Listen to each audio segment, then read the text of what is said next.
Hello दोस्तों, कैसे हो आप सब। स्वागत है आपका मेरे चैनल देहाती सिस्टर में। आज का क्लास होगा एससीईआरटी क्लास 8 6 7। आपने नहीं देखा है तो प्लेलिस्ट में जाकर उसको चेकआउट करें। और सबका प्लेलिस्ट मैंने बनाया है, डिस्क्रिप्शन में टेलीग्राम लिंक है, उसको भी ज्वाइन करें। चैनल पर नया है तो चैनल को सब्सक्राइब करें। और ग्रुप डिस्कशन होता है रात 9 बजे और दिन में 1 बजे, तो उसमें आप ज़रूर शामिल हो। आपको याद करने की ज़्यादा ज़रूरत नहीं पड़ेगी। तो चलिए आज का क्लास हम लोग स्टार्ट करते हैं। पहला क्वेश्चन है, क्योंकि यहाँ पे जो लिखा होता है ना इसी से कनेक्टेड होता है, जो कि मैं अलग अलग बुक से पढ़ के लिखी थी, तो इसको भी मैं आप सबको बता देती हूँ, क्योंकि बहुत सारे लोग बोलते हैं अपने नोट्स का एक लाइन भी आप मिस ना करें दीदी।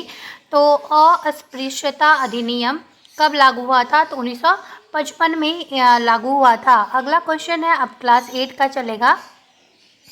आरटीई अधिनियम 2009 में सरकारी स्कूल की कक्षा 8 तक की पढ़ाई के लिए कितने किलोमीटर तक के दायरे में सरकारी स्कूल का होना अनिवार्य है? ये क्लास 8 का चैप्टर 1 में दिया गया है। तो आप सबको पता होना चाहिए कि ये 3 किलोमीटर दूरी तय किया गया है।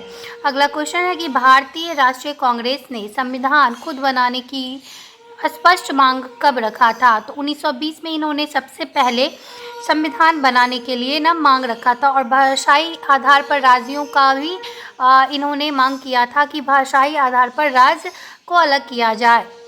तो ये सब 1920 के अधिवेशन, नागपुर अधिवेशन में हुआ था, जो कि आपको पता होगा। और मैंने अपने ग्रुप डिस्कशन में बार बार इस चीज़ को करवाई हूँ, तो आपको ये याद ही होगा। उसके बाद है फैज़पुर अधिवेशन कब हुआ था? तो 1937 में हुआ था। तिलक ने संविधान सभा की मांग कब की थी? तो 1895 में की थी। सबसे पहले तिलक ने ही की थी 1895 में। गांधी जी ने तो कहा था कि अपनी इच्छा के अनुसार संविधान सभा को रखा जाए। तो अगला क्वेश्चन है कि 4 दिसंबर 1946 में संविधान सभा के अंतिम अध्यक्ष व अस्थायी अध्यक्ष दोनों किस राज्य के निवासी थे? तो आप सबको ये पता होगा कि वो बिहार के थे। जीरादेई गांव से वो बिलोंग करते थे। तो ये सारा क्वेश्चन ग्रुप डिस्कशन में हो चुका है। तो वो बिहार के निवासी थे। अगला क्वेश्चन है, भारतीय संविधान की विशेषता क्या है? तो इसकी विशेषता है संघवाद और शक्तियों का पृथकीकरण। अगला क्वेश्चन है कि सामाजिक न्याय अनुच्छेद शामिल है, तो किस अनुच्छेद में शामिल है? तो 14 से 35 तक में ये शामिल है। अगला क्वेश्चन है, किस सामाजिक कानूनों को धर्म के बजाय सामाजिक आधारों पर बनाया गया है? तो इसका सही आंसर होगा संपत्ति का अधिकार होगा, उत्तराधिकार नहीं, अधिकार होगा। संपत्ति का अधिकार या उत्तराधिकार भी बोल सकते हैं आप, कि संपत्ति के लिए जो उत्तराधिकार का होता है। और फिर विवाह, तलाक, राइट टू एडुकेशन, ये सारा किसके अंतर्गत आता है? तो सामाजिक आधारों के द्वारा इसे बनाया गया है। अगला क्वेश्चन है कि समता के मौलिक अधिकार में किस विधि को अपनाकर सरकार नौकरियों में आरक्षण कर सकती है? यानी कि समता के आधार को ना अपनाकर सरकार मौलिक अधिकार को किस तरह से संरक्षित, सरकारी नौकरियों को संरक्षण कैसे करेगी मौलिक अधिकार के तहत? तो ये होगा सामाजिक न्याय। इसका सही आंसर होगा। सब एससीईआरटी का लाइन है।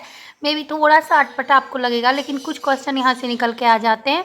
9-10 वाला थोड़ा सा मतलब लगेगा कि हाँ थोड़ा लेवल अच्छा है। तो अगला क्वेश्चन है कि भारत में 543 सीटों में सरकार बनाने के लिए कितनी सीटों की आवश्यकता होती है? तो 543 कुल सीट होता है ना भारत में, जिसमें कि सरकार बनाया जाता है। तो उसमें 272 सीट अनिवार्य होता है कि उतना आपको लाना ही पड़ेगा। अगला क्वेश्चन है कि प्रश्नकाल किसे कहते हैं? सब एससीईआरटी क्लास 8 में दिया गया है। तो संसदीय कार्यवाही का प्रत्येक दिन प्रश्नकाल के से शुरू होता है। बिल्कुल, संसद का जो कार्य शुरू होता है ना वो प्रश्नकाल से ही शुरू होता है। तो दूसरा है कि प्रश्नकाल के दौरान संसद अपने निर्वाचित क्षेत्र से संबंधित किसी भी, यानी निर्वाचित क्षेत्र जो भी है ना उससे किसी से भी विभाग के किसी भी विवाद से जुड़ी, मतलब किसी भी निर्वाचन क्षेत्र जो है उससे कोई भी विवाद हो, उससे जुड़े किसी भी समस्या के बारे में प्रश्न पूछते हैं। बहुत इंपॉर्टेंट है ये प्रश्नकाल। उतना ही शून्यकाल इम्पोर्टेंट है, आप उसको भी एक बार देख लें। अगला क्वेश्चन है, सामाजिक कानून को विभक्त किया जा सकता है तो 2 तरीकों से, या तो दीवानी या तो फौजदारी मामलों से इसको विभक्त किया जा सकता है। अब दीवानी क्या है, फौजदारी क्या है, उसको एक लाइन में बस जान ले कि दीवानी होता है कि ज़मीन जायदाद और विवाह विवाह इससे संबंधित जितना भी विवाद होता है ना वो सब ना दीवानी कानून में जाता है। और उसके बाद फौजदारी में आएगा चोरी लड़ाई झगड़ा या ये सब आएगा फौजदारी मामले में। अगला क्वेश्चन है कि कानून निर्माण प्रक्रिया में किस वाचन से विधेयक में कोई संशोधन नहीं किया जा सकता है? तो इसका सही आंसर होगा तृतीय वाचन। अगला क्वेश्चन है बिहार प्रेस बिल पारित किया गया जिसमें सरकार की आलोचना करने पर दंड लगाने की व्यवस्था थी, वो कब पारित हुआ? तो 1982 में हुआ। अगला क्वेश्चन है इरोम शर्मिला जो कि आयरन लेडी के नाम से जानी जाती है, आयरन लेडी ऑफ मणिपुर, ये मणिपुर की रहने वाली है इसीलिए इनको बोलते हैं आयरन लेडी ऑफ मणिपुर, इसको BBI करिएगा। जिन्होंने सशस्त्र सेना अधिनियम के तहत भूख हड़ताल की थी, बिल्कुल बस यही नाम रखें कि किन्होंने, क्वेश्चन ये पूछेगा कि सशस्त्र सेना अधिनियम के तहत भूख हड़ताल की थी, तो इरोम शर्मिला जी, जिनको क्या आयरन लेडी ऑफ मणिपुर बोलते हैं। तो आपको ये भी पूछ सकता है कि आयरन लेडी ऑफ मणिपुर किसको बोलते हैं, इरोम शर्मिला, या इरोम शर्मिला को किस नाम से संबोधित किया जाता है। तो क्वेश्चन किसी भी तरह से घुमा के पूछेगा तो मे भी आप तैयार रखिए, लेकिन इसको BBI जरूर लगाइएगा। अगला क्वेश्चन है संपूर्ण क्रांति का आपातकाल का कारण, तो भ्रष्टाचार, महंगाई, बेरोजगारी का निवारण और समाज में परिवर्तन, ये सारे ही कारण संपूर्ण क्रांति का आपातकाल का कारण होता है। अगला क्वेश्चन है शहरी क्षेत्रों में जन्म मृत्यु का पंजीकरण किया जाता है, नगर न्यायपालिका यानी शक्तियों का बंटवारा करके इसका पंजीकरण किया जा सकता है, बिल्कुल नगर के अधिकार पे इसका पंजीकरण किया जा सकता है। अगला क्वेश्चन है कि न्यायपालिका मतलब न्यायपालिका में क्या क्या दिया गया है, तो पहला है शक्तियों का बंटवारा, बिल्कुल शक्तियों का बंटवारा इसमें दिया गया है। अगला पॉइंट है कि न्यायाधीशों की नियुक्ति प्रक्रिया में सीधा हस्तक्षेप नहीं, बिल्कुल जिस न्यायाधीश की जो नियुक्ति प्रक्रिया होती है ना उसमें सीधा हस्तक्षेप किसी का भी नहीं होता है। उसके बाद तीसरा है न्यायाधीशों का एक निश्चित कार्यकाल होता है, ये भी पॉइंट सही है। अगला पॉइंट है भारत में न्यायपालिका प्रणाली एकीकृत है, इसको आप BBI करिएगा कि भारत में न्यायपालिका प्रणाली कैसी है, तो यहाँ पे एकीकृत आपको याद रखना पड़ेगा।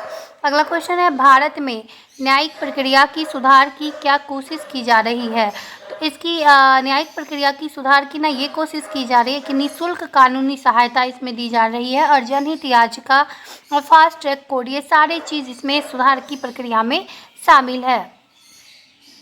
अगला क्वेश्चन है जनहित याचिका सर्वप्रथम मतलब इसको कहाँ से अपनाया गया है, तो USA से। जनहित याचिका को कहाँ से अपनाया गया है, तो USA से।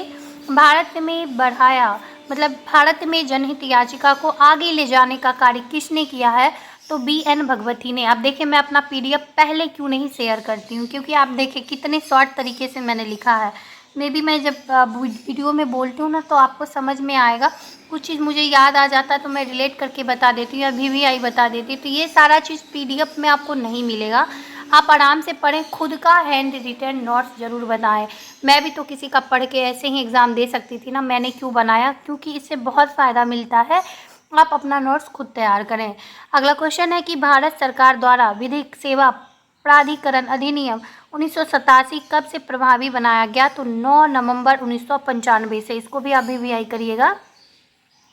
अगला क्वेश्चन है लोक अदालत की बैठक होती है, यानी लोक अदालत की बैठक कितने दिन होती है, तो 5 दिन होती है। जैसे किसी का 1 साल में 1 बार होता है, किसी का 2 बार होता है, किसी का 3 बार वर्ष में होता है। तो इसी तरह से लोक अदालत की बैठक कितने दिन की होती है, तो 5 दिन की होती है। बहुत इंपॉर्टेंट, इसको याद रखिएगा। लोक अदालत से प्रीवियस ईयर में पूछा गया है क्वेश्चन।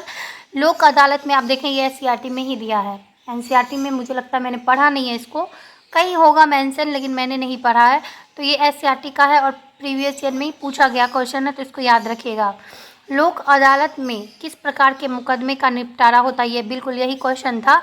तो दीवानी व सुलह योग या फौजदारी मुकदमे, किसी न किसी में मैंने ये वाला क्वेश्चन पढ़ा है, GS में या PRT में या 6 to 8 में कहीं तो मैंने ये देखा है, TRE 1 TRE 2 में, क्योंकि प्रीवियस ईयर जब मैं लगा रही थी तो इस टाइप का क्वेश्चन मुझे दिखा था। अगला क्वेश्चन है कानूनी भाषा में दीवानी मुकदमे का नाम क्या है, तो इसको भी आप रखें कि याद रखें कि इसको सूट बोला जाता है। दीवानी, कानूनी भाषा में दीवानी मुकदमे को क्या बोला जाता है? तो सूट बोला जाता है।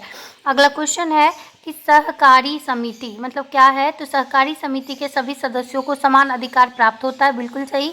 दूसरा है लाभ में न्यायपूर्ण वितरण प्राप्त होता है।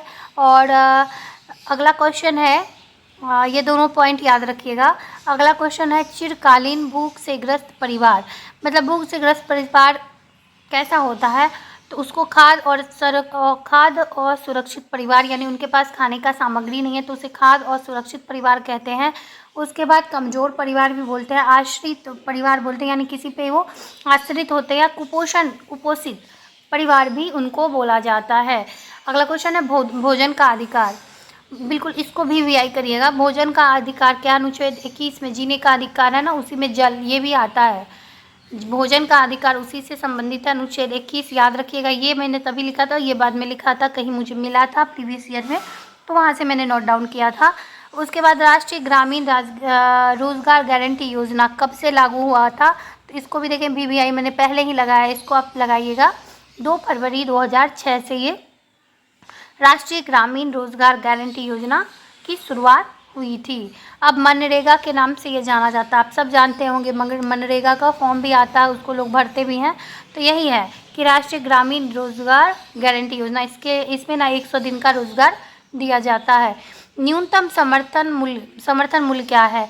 जिस कीमत पर सरकार किसानों से अनाज खरीदती है ना, उसको बोलते हैं न्यूनतम समर्थन मूल्य, जो कि 2 बार वर्ष में होता है। खरीफ और रबी फसल के लिए ज़्यादा इस्तेमाल होता है। ये सारे एससीईआरटी का लाइन है।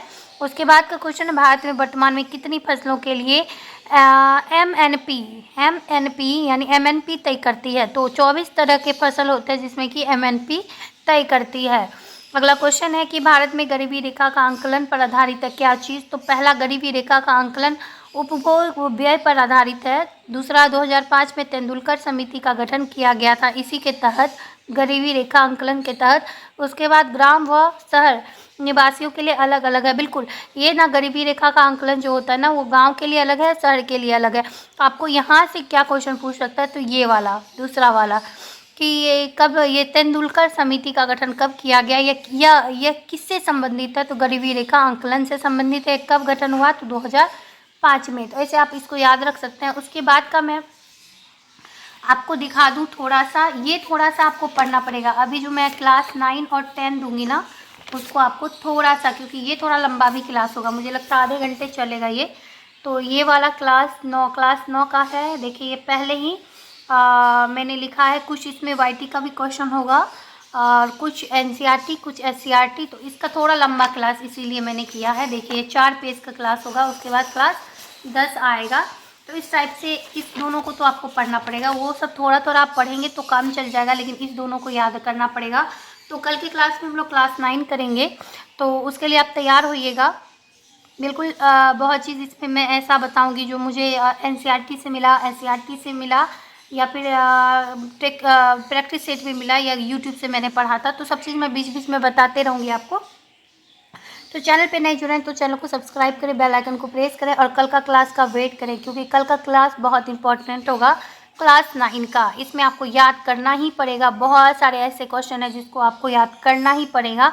अभी तक थोड़ा थोड़ा आपको उसमें मिल रहा होगा क्वेश्चन याद करने के लिए, लेकिन इसमें आपको याद करना पड़ेगा 100%। तो चलिए आज का क्लास हम लोग यहीं पे ख़त्म करते हैं। कल एक लंबे क्लास के साथ इसको फिर से कंटिन्यू करेंगे। Thank you so much video में बने रहने के लिए। अगले क्लास में जल्दी आप सबके सामने आऊँगी लेकर। Thank you so much.